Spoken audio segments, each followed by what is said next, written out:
오늘 함께 나누실 하나님의 말씀은 창세기 16장 7절부터 14절입니다. 함께 찾으신 후 저와 여러분이 한 절씩 교독하도록 하겠습니다. 16장 7절부터입니다. 여호와의 사자가 광야의 샘물 곁 곧 술김샘 곁에서 그를 만나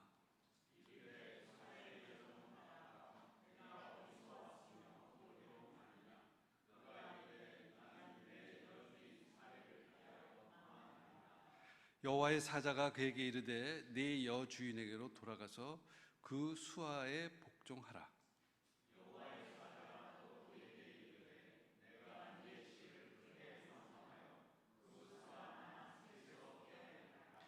여호와의 사자가 또 그에게 이르되 내가 임신하였은즉 아들을 낳으리니 그 이름을 이스마엘이라 하라. 이는 여호와께서 내 고통을 들으셨음이니라.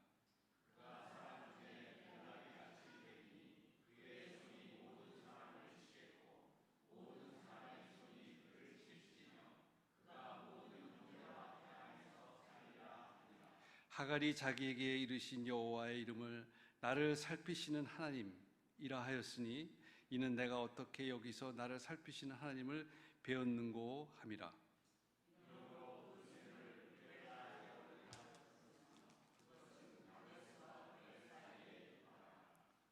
아멘. 박태양 목사님께서 하갈의 하나님이라는 제목으로 말씀을 전해 주시겠습니다.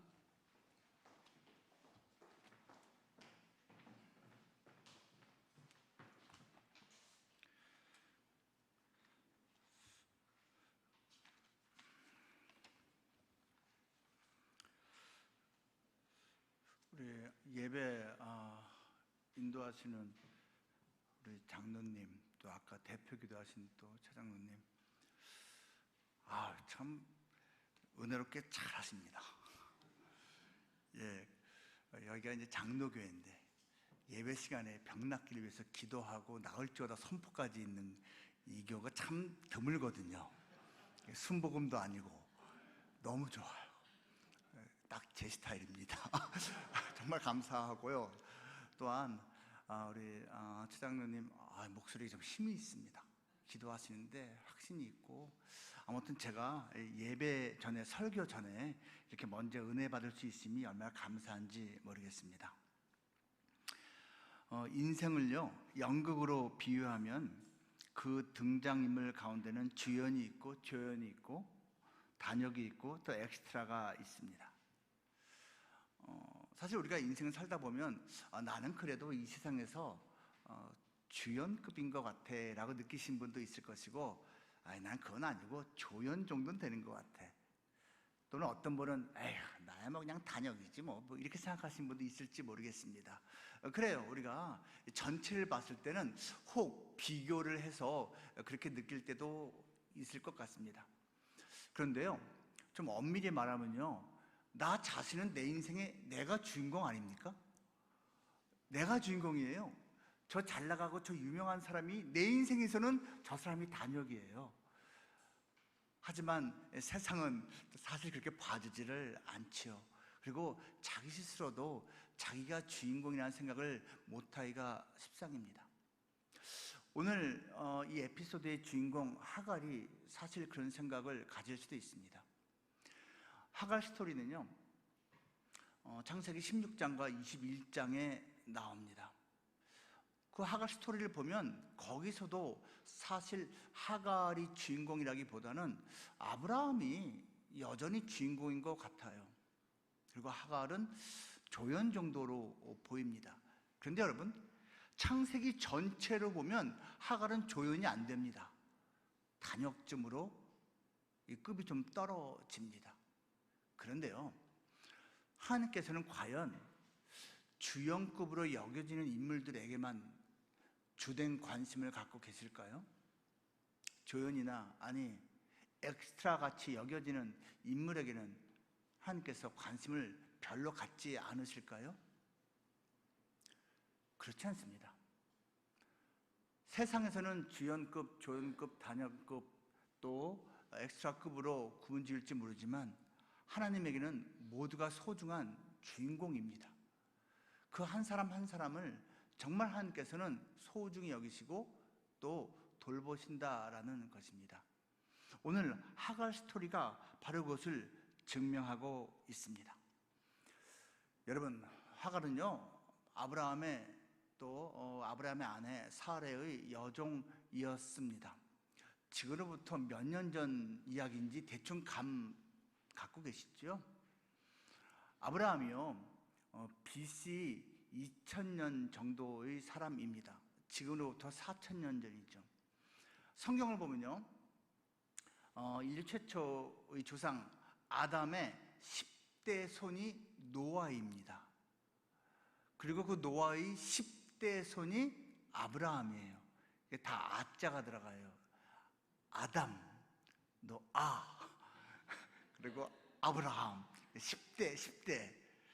이 아브라함이요, BC 2000년 전에 고대 사회의 족장으로서 지금 살아가고 있는데, 어찌저찌해서 이방 여인이 여종으로 들어왔습니다. 우리는 추측할 수 있습니다. 그 땅에, 가나안 땅에 정착을 제대로 하기도 전에 큰 가뭄이 들어서 이 아브라함과 아내는 하나님께 물어보지도 않고 이집트 땅으로 잠깐 식량을 구하러 가서 살게 됐습니다. 그런데 그 사례가 정말 아름다웠나 봐요. 그 이집트 왕의 눈에 들었습니다. 근데 하필이면 이 용기 없는 남편이 자기 아내를 여동생이라고, 누이라고, 원래 누이긴 했었죠, 말하면서 자기의 생명을 보존코자 했습니다. 그래서 갑자기 생각도 못했는데 자기 아내를 그 왕에게 빼앗기게 되었죠. 하나님이 개입하셨습니다.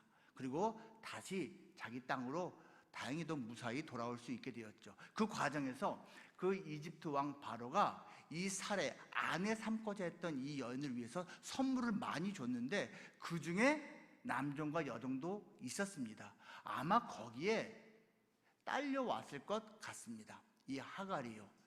하갈의 입장에서는요, 정말로 기구한 운명이 아닐 수가 없습니다. 생각해 보세요.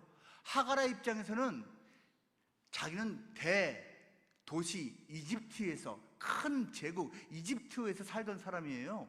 근데 왜 갑자기 낯선, 대화도 하기 힘든 다른 말을 쓰는 사람의 종이 되어버렸습니다. 그렇죠? 그리고 자기가 여종이라는 그러한 신분 때문에 어쩔 수 없이 자기에게는 그런 일이 벌어지지 않을 거라 생각했을 터인데 이 남주인의 씨바지가 된 거예요. 고대 사회에서는 여종을 통해서 나온 주인의 자식은 그 본처의 자식으로 당연히 귀속이 되던 시대였습니다. 이 젊은 여인의 인생이 결코 순탄하지 못했어요. 정말 인생이 꼬였다라고 할 수 있습니다. 근데 여러분 그거 아십니까? 이 하갈이요, 이 성경 전체를 봤을 땐 참 독특하고 그리고 어떻게 보면 복받은 역할을 몇 가지를 해냈습니다. 하갈은요, 성경 전체에서 최초로 주의 사자, 곧 천사입니다. 사람의 모습을 하고 나타난 주의 천사를 만난 사람입니다. 아브라함 만난 거 아닌가요? 여러분, 아브라함은요, 하나님의 목소리로 주로 이제 규정이 되어 있습니다. 직접 천사가 사람의 모습으로 나타나서 대화를 한 것은 하갈이 처음입니다. 특별한, 좀 독특한 경험을 한 것이죠. 게다가 성경 전체에서 좀 비전같이 먼 미래에 있을 일의 약속이 아닌 구체적인 현실에서의 약속을 받은 최초의 인물이 하갈입니다. 하나님께서는 아브라함에게 약속하셨지요. 네 씨가, 그리고 너를 통해서 너는 복이 될 거야, 복의 근원이 될 거야. 근데 이건 좀 먼 얘기잖아요. 그런데요, 하갈에게는요, 네 씨가 많이 퍼질 거야, 이것도 하셨지만 너 아들 가졌어. 임신한 줄 알았지만 하갈은 아들인지 딸인지 몰랐습니다. 그런데 너 아들이야. 그리고 아들의 이름을 지어줄게. 이스마엘이라고 해. 구체적으로 들었습니다. 이게 하갈이 처음이란 이야기입니다. 한 가지 더 있어요.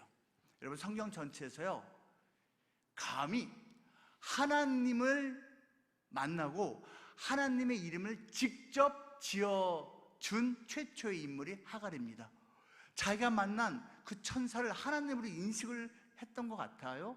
그러면서 하나님의 이름을 살피시는 하나님이라고 갖다 붙였어요. 보통은 여러분, 하나님이 자기의 이름을 계시하시거나 또는 하나님이 하나님의 사람에게 이름을 주시지요. 근데 여기서는 하갈이 하나님의 이름을 지어드렸단 말입니다. 성경에서 최초 나오는 인물입니다.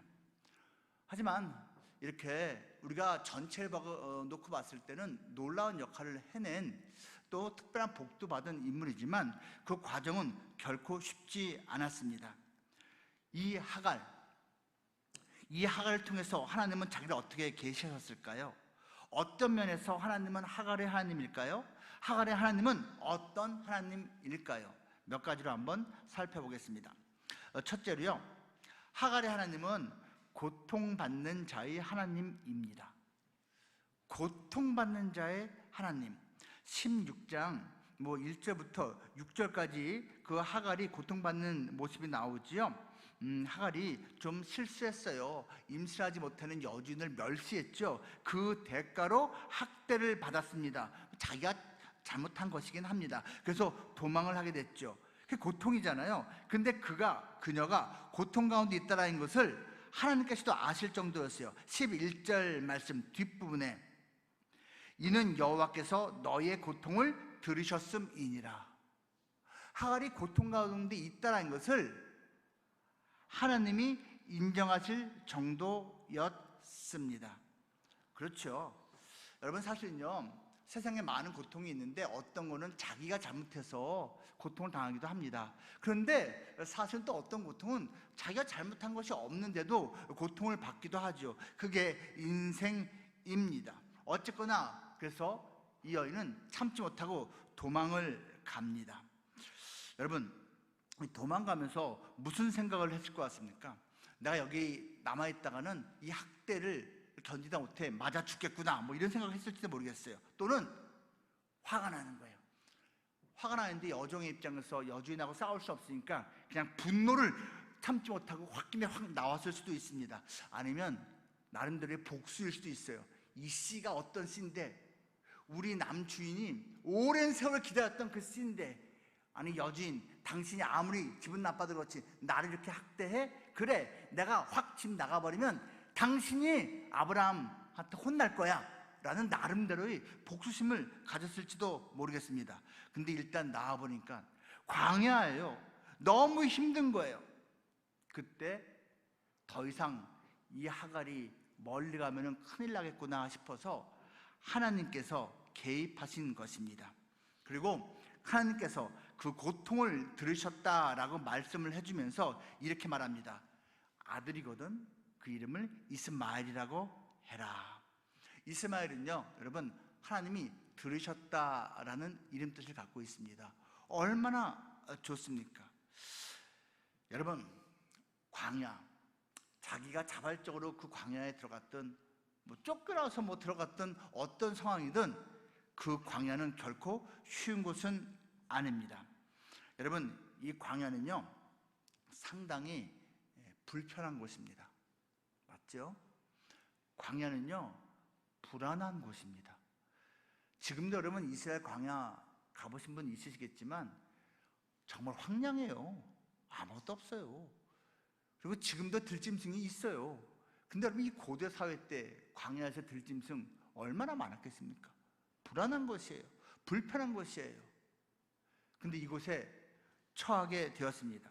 그런데 그 광야에서 이 하갈은 나의 하나님을 만납니다. 나의 하나님. 광야는 나의 하나님을 만날 수 있는 역설적인 기회가 되는 곳입니다. 우리 믿음의 조상 야곱 말입니다. 아브라함의 손자죠.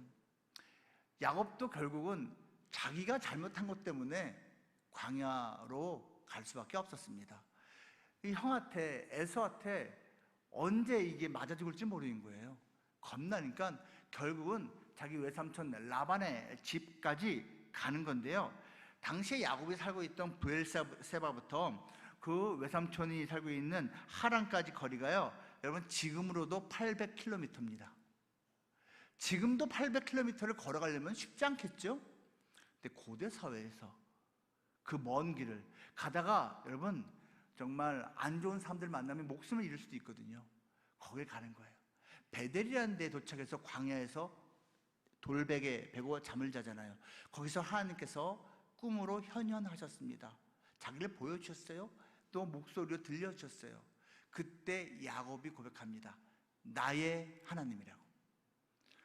야곱은요 15살 정도까지 아브라함 할아버지랑 같이 살았습니다. 여러분 이거 계산해 보면 다 나옵니다.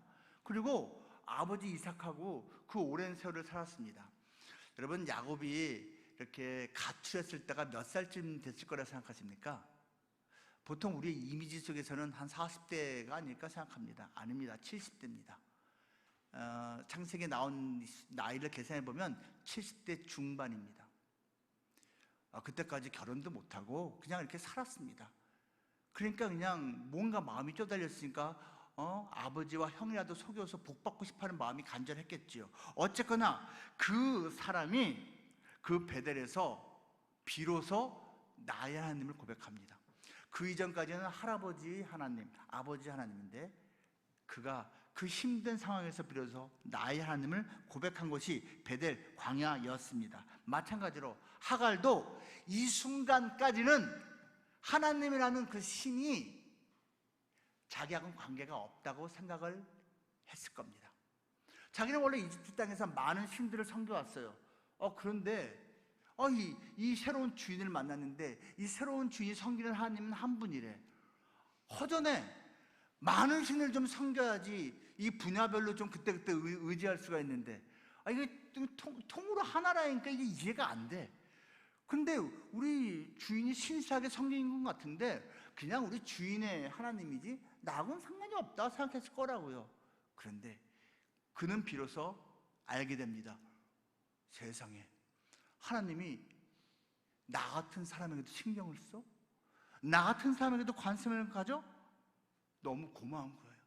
나를 살피시는 하나님을 그는 고백을 합니다. 그리고 그 주의 천사가 샘물을 발견케 했고 그 샘물을 마시면서 이제 살아나죠. 브엘라 헤로이라는 그 이름을 이 하갈이 붙이게 됩니다. 나를 살피시는 하나님이라는 이름을 갖고 있습니다. 그 우물의 정확한 이름은 나를 살피시는 살아계신 하나님이에요. 여러분 저를 한번 따라해 보시기 바랍니다. 살아계신 하나님이 살피시는 하나님이 살리시는 하나님이 나의 하나님입니다. 기억하실 수 있으시죠? 다시 처음부터 해볼게요. 그냥 쭈르륵 해볼까요? 처음에는 살아계신, 살피시는, 살리시는입니다. 시작. 살아계신 하나님이, 살피시는 하나님이, 살리시는 하나님이 나의 하나님입니다. 여러분, 아브라함 하나님이 그런 하나님이고요, 사라의 하나님이 그런 하나님이시고요, 하갈의 하나님이 그러시고요, 나의 하나님이 바로 그러한 하나님이신 것입니다. 사방이 탁 트였을 때 위를 바라보지 못하는 자를 하나님께서 자기를 바라보게 하려고 사방을 막아버리십니다. 그래야지 위를 보니까요. 근데 하나님께서 나를 좀 봐 하고 사방을 막으셨는데 위를 안 보고선 낙심해 갖고선 땅만 쳐다보는 사람도 있죠. 하나님 얼마나 답답할까요? 야, 나를 봐야지 왜 땅만 바라보고 있니? 왜 낙심하고 있니? 왜 다른 사람만 바라보고 있니? 하실 수 있는 것이죠. 나의 잘못이든 남의 잘못이든 종종 우리는 고통받습니다. 그런데 그 고통을 통해서 우리는 하나님을 제대로 만날 수가 있습니다. 그리고 내 안에 있는 연약함을 봅니다. 내 삶에 있는 더러움을 보게 되는 것입니다. 나의 더러움, 나의 두려움, 나의 트라우마, 이런 것을 이미 하나님은 다 알고 계십니다. 보고 계십니다. 그리고 나를 찾아오십니다. 세상 다른 종교는 스스로 하나님을 찾아간다고 합니다. 위로 올라가려고 상향 종교예요. 내가 신을 찾겠다. 나의 자격과 공로로 신을 만나겠다. 하지만 기독교는 그렇지 않습니다. 찾아오시는 하나님이십니다. 내려오시는 하나님이십니다. 하향 종교입니다. 하나님이 스스로 우리에게 자신을 보여주기 전까진, 계시하기 전까진 우리는 결코 하나님을 만날 수 없습니다. 하나님을 찾을 수 없습니다. 그러니까 우리는 이미 나를 찾아오신 그 하나님을 영접하면 되는 것입니다. 팀켈러 목사님이 고통에 답하다라는 책을 썼어요. 거기서 고통의 역할을 크게 두 가지로 설명합니다. 하나는 이거예요. 그 고통이라는 풀무불에서 불순물이 제거된다. 맞습니다, 여러분. 고통을 통해서 정말 불순물, 우리의 삶과 우리의 신앙에 끼어있던 그 더러운 것들이 제거됩니다. 그리고 또 한 가지가 있습니다. 비록 선하지만, 좋은 것이지만 우선순위가 잘못된 것을 바로잡는 기회가 된다.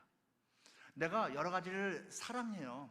내 아들, 딸 사랑하고, 배우자 사랑하고, 또 뭐 부모님 사랑하고, 또 내가 일하는 거 사업 사랑하고, 뭐 여러 가지 내가 뭐 섬기는 거, 뭐 봉사 사랑하고 여러 가지가 있잖아요. 그런데 우리가 그 사랑의 우선순위를 잘못 정할 때가 있거든요. 그때 그 고난, 고통을 통해서 우리는 잘못된 우선순위, 사랑의 우선순위를 재정립하게 된다라는 것이에요. 특히 하나님을 사랑하긴 하는데 제1순위가 아니고 3순위, 5순위쯤으로 사랑하는 경우가 솔직히 있거든요. 그때 우리는 그 고통을 통해서 하나님을 다시 맨 위로 모시게 되는 기회를 얻게 된다라는 것입니다. 여러분, 고통에는 뜻이 있습니다. 오카는 목사님이 지으신 좋은 그 여러 가지 책 중에 여러분, 제가 제일 먼저 은혜 받은 책이 고통에는 뜻이 있다라는 책입니다. 제가 이 책을 21살 때 읽었는데 군대에서 읽었습니다. 너무 힘들었거든요. 저 군생활 진짜 힘들게 했거든요. 그때 화장실 들어가서 몰래 읽으면서 맞어요, 아멘 하면서 읽던 책이 고통에는 뜻이 있다입니다. 그리고 연이어서 나온 책이 있는데요, 고통을 다루시는 하나님의 손길이라는 책도 있습니다. 그래요, 맞습니다. 고통을 통해서 하나님께서는 우리에게 뭔가 참 귀한 것을 주신다라는 것입니다.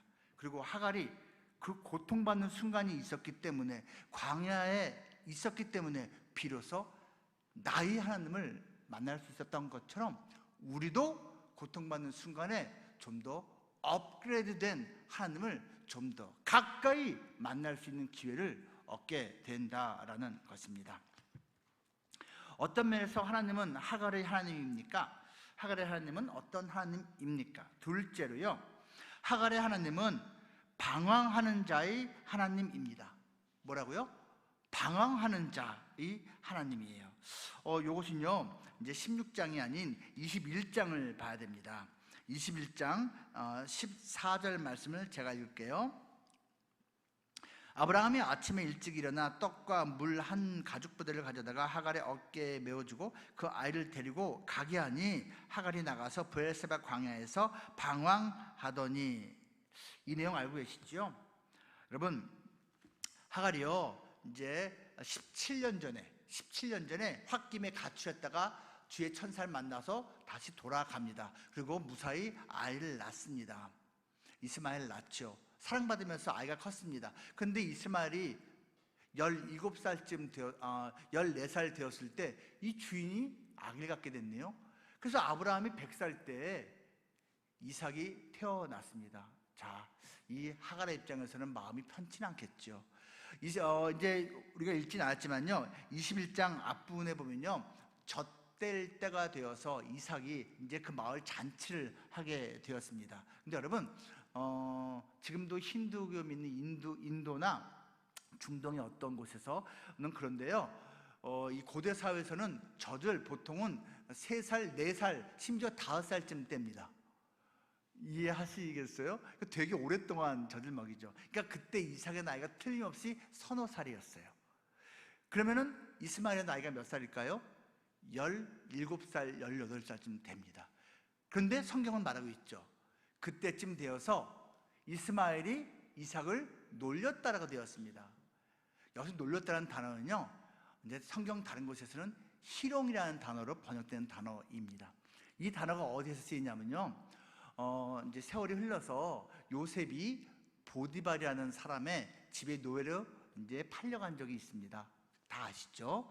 이제 이집트 경호실장의 보디발의 그 종이 되었어요. 근데 이 아내가, 보디발의 아내가 요셉을 유혹했잖아요. 근데 요셉은 담대하게 뿌리치고 도망을 쳤습니다. 그때 자존심 국인 이 보디발이 어떻게 요셉에게 누명을 씌웠습니까? 이놈이 나를 희롱했다! 이러고서 지가 떠들고 나왔습니다. 그래서 잘못한 것도 없이 억울하게 요셉이 감옥에 갔잖아요. 그때 이놈이 나를 희롱했다라고 쓴 단어가 지금 여기에서 이스마엘이 이삭을 놀렸다에 쓴 그 단어와 같은 단어입니다. 즉 해서는 안 될 짓을 했다라는 뜻입니다. 이스마엘이 그냥 어린 동생을 짓궂게 좀 놀렸다 이 정도가 아니에요. 해서는 안 될 정도로 심한 그 어떤 해코지를 한 것입니다. 그러니까 이 사라가 그 사이에 이름이 살짝 바뀐 거 아시죠? 아브라함이 아브라함으로 사레가 사라로 바뀌었어요. 사라가 너무 화가 난 거예요. 남편 보고 저 여종을 쫓아내라고. 아브라함이 마음이 아파요. 어떻게 이렇게 하지? 하나님이 또 개입하십니다. 네 아내의 말을 들어라. 그래서 아브라함이요, 네 하고요, 물 한 포대, 가죽 부대 이만한 거죠. 지금도 여러분 중동하고 아프리카에서는 그걸 쓰고 있습니다. 그 가죽 부대를 지어주고 가라 합니다. 물론 재물도 좋겠죠.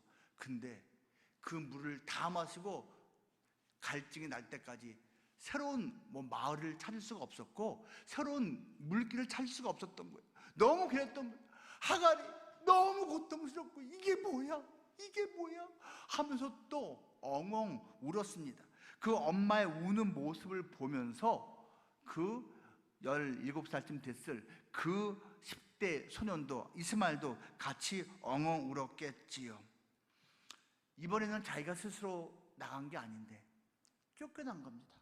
갑자기 쫓겨난 겁니다. 광야로 또 가게 된 것입니다. 그것을 오늘 성경에서는 이 여인이 길을 잃고 방황했다라고 말하고 있는 겁니다.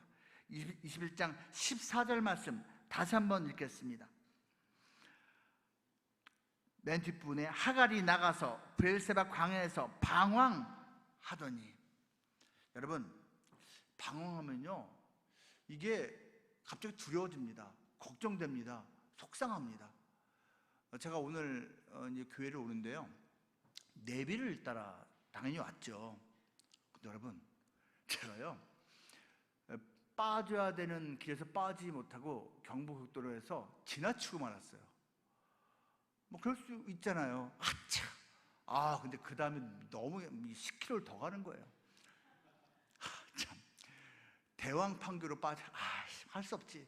대왕판교까지 딱 왔는데 여러분 거기가요 빠지는 길이 다른 데가 좀 다른 거 아세요? 좀 나중에 보세요. 달라요. 빠지는 게 느낌이 다른 데에 빠진 데하고 달라요. 이거 빠진데 왜 이래? 하면 또 지나갔어요. 그 다음에 이제 판교 IC에서 빠지라고 판교 IC까지 갔어요. 이번에는 틀릴 게 없잖아요. 딱 가는데 판교 들어가면서부터 분당행하고 판교행하고 갈리더만요. 근데 내비에서 판교 쪽으로 빠지라고, 오른쪽으로 빠지라고 했는데 하면서 분당 쪽으로 넘어갔어요. 도대체 몇 킬로를 돌아가는지 모르는 거예요. 제가 30분 가까이 돌아갔습니다. 그래도 늦게 오지 않았어요. 걱정하지 마시고요. 여러분 보세요. 자기가요 길을 모를 때 방황하는 거 맞아요. 근데 나름대로 길을 안다고 해도 방황할 수 있습니다. 나름대로 이 길이 맞다고 했는데도 실수로 잠깐 놓칠 수가 있습니다. 여러분 인생 방황 안 한 사람 아무도 없습니다. 아닌데요? 저는 비교적 인생에 큰 어려움 없이 순탄하게 살아왔는데요, 그런 분이 있을 수도 있죠. 근데 아직 인생 안 끝나셨어요. 앞으로 어떤 방황이 펼쳐질지 몰라요. 누구에게나 인생은 초행길입니다. 인생 한번 살아보고 그거 수정 교정 해갖고선 두 번째 인생을 완벽하게 살 수 있는 사람 아무도 없습니다. 누구에게나 인생은 한 번이고 그 인생길은 누구에게나 초행길입니다. 방황이라는 게 있을 수밖에 없다는 얘기예요. 그래서 우리에게 하나님이 필요한 것이죠. 하갈의 인생 자체가 길 잃은 인생입니다. 원하지 않았는데 팔려왔어요. 원하지 않았는데 고향을 떠나야만 했어요. 원하지 않는데 주인의 시바지가 됐어요. 원하지 않는데 쫓겨났어요. 너무 기구하지 않습니까? 그래서 여러분, 지금요 아랍어로요 하갈이라는 단어 자체가 방황, 길을 잃다로 굳어졌습니다. 여러분, 소돔이라는 지명이 남색하는 자라는 단어로 굳어진 거 아시죠? 하갈이라는 단어는 방황, 길을 잃은, 잃다라는 의미로 굳어졌습니다. 이제 하갈, 죽음이 얼마 남지 않은 상태인 것 같습니다. 그때 하나님의 천사가 또 나타납니다. 그리고 하갈과 이스마엘을 구원해 줍니다. 여러분, 이 인생 광야에서 우리가 길을 헤맬 때 필요한 것이 무엇입니까? 방향을 알려주는 절대 기준입니다. 지금도 여러분, 사막이나 많은 곳에서 나침반이 없을 때, 내비가 없을 때 북극성을 보고 방향을 잡는다고 하지 않습니까? 맞습니다. 흔들림이 없는 절대 기준이 우리에겐 필요합니다. 이찬수 목사님이 오늘을 견뎌라라는 책을 수년 전에 썼어요. 거기에서 이런 예화를 듭니다. 여러분, 발레에서 뱅글뱅글 도는 것을 푸에테라고 한다면서요. 뱅글뱅글 도는 거 있잖아요. 뱅글뱅글 도는 거. 근데 그게 8번, 16번, 32번 이렇게 도는 사람들이 있대요. 야, 어떻게 한 자리에서 이걸 계속 돕니까? 근데 헷갈리지 않겠습니까? 동서남북 헷갈릴 것 같지 않아요? 근데 그 푸에테를 도는 사람들이 방향을 잃지 않기 위해서 하는 방법이 있답니다. 관객의 중앙에 한 사람을 딱 찍어놓고 이 사람이 기준인 거예요. 한 바퀴 한 바퀴 돌 때마다 보는 거예요. 그냥 그쪽을 움직이지 않는 절대 기준을 잡고 돌고 도는 거예요. 우리 인생에 여러분 헷갈릴 때 많거든요. 막 돌 때가 있거든요. 이거 어디가 동서남북이야? 근데 기준 대신 하나님이 바로 여기 있다는 걸 알면 우리는 그만큼 시행착오를 적게 할 수 있는 것입니다.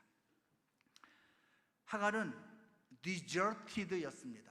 버림받은 자, deserted. 어디에서요? 데저트에서요. 광야에서, 사막에서요. 우리도 그렇게 되는 순간이 올 수 있습니다. 그때 우리에게 필요한 거 절대 기준 대신 하나님을 만나는 겁니다. 그 하나님이 내 곁에 계시기만 한다면 우리는 더 이상 방황하지 않을 것입니다. 제가 그 예배 전에 같이 한번 찬양을 이렇게 하고 싶어서 악보를 놔드렸는데 혹시 받으셨나요? 이거 개인적으로 제가 참 평소에 음미하는 곡인데 한번 같이 부르면 좋을 것 같아요. 이 반주가 필요 없습니다. 이게 다장조고요. 아주 멜로디가 쉬워서 우리 같이 한번 부르면 좋을 것 같아요. 내가 처음 주를 만났을 때 외롭고도 쓸쓸한 모습 말없이 홀로 걸어가신 길은 영광을 다 버린 나그네 정녕 그분이 내 형제고 원했나 나의 영혼도 구원하려나 의심 많은 도마처럼 울었네 내가 처음 주를 만났나 우리 2절도 같이 불러요. 내가 다시 주를 만났을 때 죄악으로 몹쓸 병든 몸 조용히 내 손 잡아 이끄시며 병든 자여 일어나거라. 눈물을 내며 참회하였었네.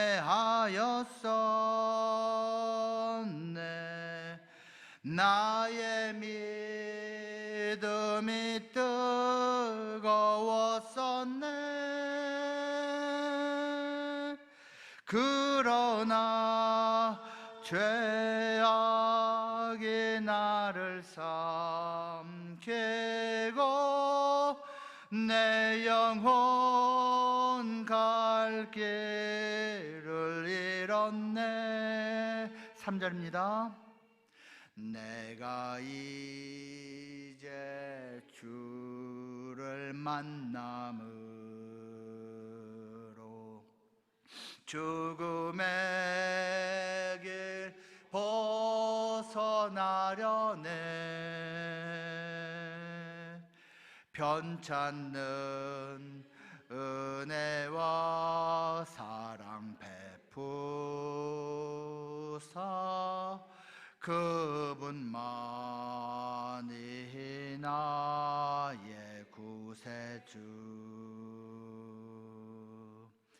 주 예수 따라 항상 살리로다.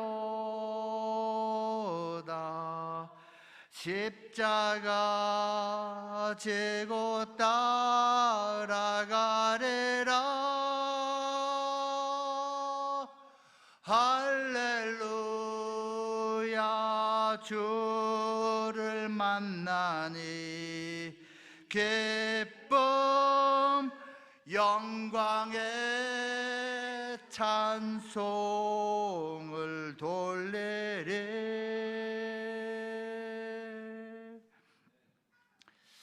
하나님은 방황하는 자의 하나님이십니다. 이 방황하는 자의 하나님을 여러분께서는 만나셨습니까? 21장 20절 말씀 보면요, 하나님께서 하갈에게 약속하신 대로 이렇게 행하십니다. 하나님이 그 아이와 함께 계심에, 그리고 그 후에 그 자손이 번성했음을 말합니다. 여러분, 하나님이 함께 하신 것이 최고의 축복입니다. 이거 믿으십니까? 하나님께서 모세가 이끌고 나온 이스라엘 백성에게 너무 속상하셨어요. 화가 나셨어요. 와, 해도 너무한다 생각하셨나 봐요. 그래서 하나님께서 모세에게 말씀하십니다. 모세야, 네가 계속 이끌고 가라. 근데 내가 너희와 동행하진 않겠다. 이러십니다. 여러분, 진짜 무서운 말이거든요. 그래, 네가 해라. 근데 내가 동행하진 않겠다. 모세가 안 됩니다. 하나님, 차라리 죽이십시오. 하나님이 동행하지 않으면 그냥 죽이시는 게 낫습니다. 하나님, 동행해 주십시오. 이거를 간절히 요청합니다. 마태복음 예수님의 탄생 장면이 나오죠. 그 예수님의 그 수태고지 그 장면에서 천사 가브리엘이 말을 합니다. 그 예수님의 어머니 마리아에게 말합니다. 그 이름을 임마누엘이라 하라. 여러분, 이사야 선지자를 통해서 하나님께서 임마누엘이라는 이름을 미리 주셨습니다. 하나님께서 함께 하신다는 뜻입니다. 그 마태복음 마지막 장에서 예수님이 제자들을 남겨놓고 하늘로 올라갔습니다. 그 마지막으로 올라가실 때 약속을 주십니다. 볼지어다 내가 세상 끝날까지 너희와 항상 함께 있으리니. 하나님이 함께 하시는 것이 최고의 축복입니다. 예수님의 또 다른 이름이 임마누엘인 것이 이유가 있습니다. 제가 22살인가에 제가 예수님하고 대화를 한 적이 있습니다. 제가 군대 가기 한 1, 2주 전이었는데요. 착잡한 거예요. 여러분, 군대 가는 게 기쁜 마음으로 가긴 쉽지 않지 않습니까? 근데 잠자는데 예수님이, 그러니까 어떤 목소리가 저를 부르는 거예요. 잠자고 있는데 깨어났습니다. 제 방에서. 태양아, 태양아. 계속 부르는 거예요. 잠자다가 예수님? 제가 깨어났어요. 음성이 들립니다. 태양아, 내가 너와 영원히 함께 할 것이다. 두려워하지 말아라. 너무 행복한 거예요. 아니, 내가 이렇게 마음이 좀 무겁고 착잡하다고 해서 이렇게 직접 찾아와서 말씀해 주시다니 너무 고마운 거. 예수님 고맙습니다. 정말 고맙습니다. 그리고 예수님 몇 가지 말씀을 또 주셨어요. 제 인생에 대해서. 고맙습니다. 예수님 고맙습니다. 너무 기뻐하고서 예수님 고맙습니다. 소리치다가 꿈에서 깼어요. 나는 분명히 깨서 예수님하고 대화했는데 꿈이었어요. 근데 너무 기뻐서, 그때가 새벽 3, 4시였는데요 우리 아버지 어머니 새벽기도 5시 나가실 때까지 제가 2시간 갔다가 찬송을 불렀습니다. 그리고 제 인생, 저도 나름대로 나이가 있지 않았겠습니까? 이런 여러 가지 모습이. 저는 일반 대학 나오고선 회사 생활을 했습니다. 결혼하고 아들 낳을 때까지 회사 생활을 했어요. 저는 이제 LG 에드라가 하는 광고회사를 다녔는데요, 당시에 최고로 나름대로 인기 있던 꽤 좋은 회사였습니다. 근데 하나님이 부르신 걸 알았어요. 결혼하고 나서 몇 개월 만에 아내하고 제가 신학적으로 하기로 합의를 했습니다. 사실은 아내가 강하게 설득했습니다, 저를. 근데 막상 신학교를 가려고 하니까 살짝 이거 신학교 가면은 내가 돈하고는 좀 멀어져야 되고, 제약이 참 많은데, 그게 있었거든요. 그래도 뭐, 그때 제 마음속에 무엇이 가장 든든하게 새겨져 있었겠습니까? 예수님이 나와 함께 하신다고 했어. 가자. 갔어요. 그리고 나서 신학교 잘 다녔습니다. 전도사 생활을 했습니다. 그리고 제가 충영교회라는 데서 전도사 생활을 했는데요, 선교사 나갔습니다. 선교사 나갈 때 방글라데시 나갔어요. 방글라데시 살기 힘든 데인데 내가 이 어린 애들, 그때 애 둘이었거든요, 데리고 살 수 있을까? 나가자! 하나님이 함께 하신다고 했어. 나갔어요. 그리고 나중에 돌아왔어요. 오카린 목사님이 부르셨어요. 사랑의 교회에서 대학생들 가르쳤어요. 몇 년이 흘렀어요.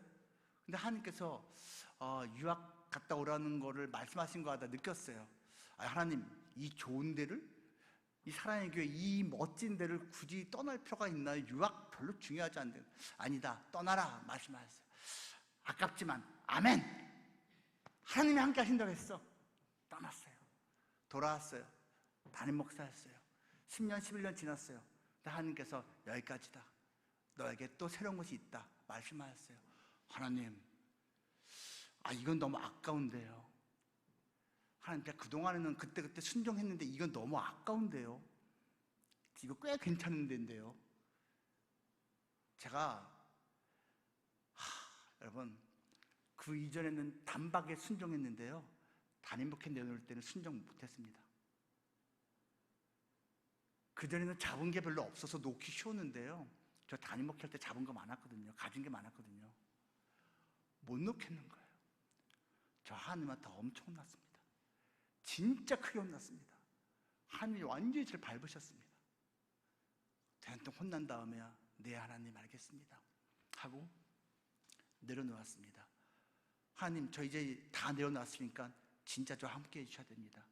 그럼 지금 7년 세월 흘렸는데 너무 고마워요.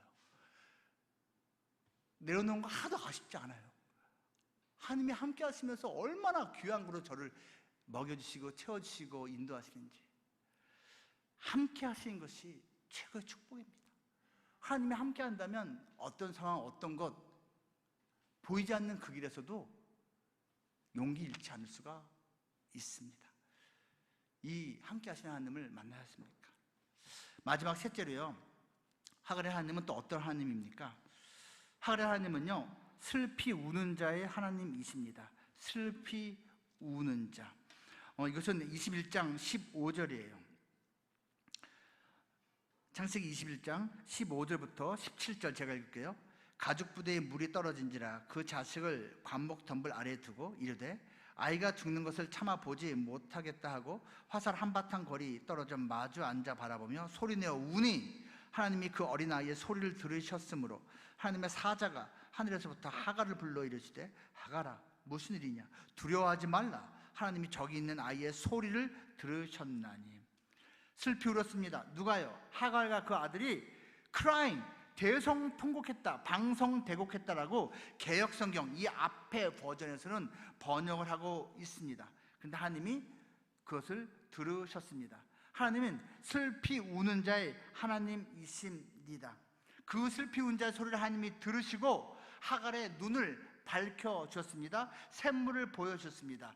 그 목마름을 해결해 주셨습니다. 그리고 그 아이와 함께해 주셨습니다. 여러분, 혹시 어떤 절망이 있습니까? 고통이 있습니까? 또 앞으로 있을 수는 있겠죠. 그때 기억하시기 바랍니다. 우시기 바랍니다. 그 우는 소리를 하나님이 들으십니다. 그리고 하나님이 나의 눈을 열어주십니다. 하나님이 생명수를 발견케 하십니다. 그리고 하나님이 함께해 주십니다. 하갈은 불쌍한 인생을 살았습니다. 하지만 하나님은 그녀를 불쌍히 여기셨습니다. 하갈은 버림받은 인생을 살았습니다. 하지만 하나님이 하갈과 함께 하셨습니다. 하갈은 하자가 많은 인생을 살았습니다. 하지만 하나님은 그녀를 축복하셨습니다. 하나님은 하갈처럼 고통받는 자, 방황하는 자, 슬피 우는 자의 하나님이십니다. 하갈에게, 야곱에게, 아브라함에게 하나님은 천사의 모습으로 나타나서 구원하셨습니다. 여러분, 구약성경 보면요, 주의 천사, 하나님의 천사가 나타나서 구원하는 장면이 여러 번 나옵니다. 그런데요, 학자들은 구약성경에서 구원하는 천사의 모습으로 나타나신 그분이 사실은 예수님이라고 말을 합니다. 성자 예수님은 신약에만 등장하는 것이 아니라 구약에도 등장한다는 것입니다. 모세의 떨기나무에 나타난 그 천사, 그 하나님이 바로 예수님이고, 다니엘의 세 친구들이 풀무불에 던졌을 때 그 친구들을 보호하고 함께 있었던 네 번째 존재, 그래서 느부갓네살 왕이 보고 뭐야? 우리가 세 명을 던지지 않았어? 근데 저 용광로에 왜 넷이 있어?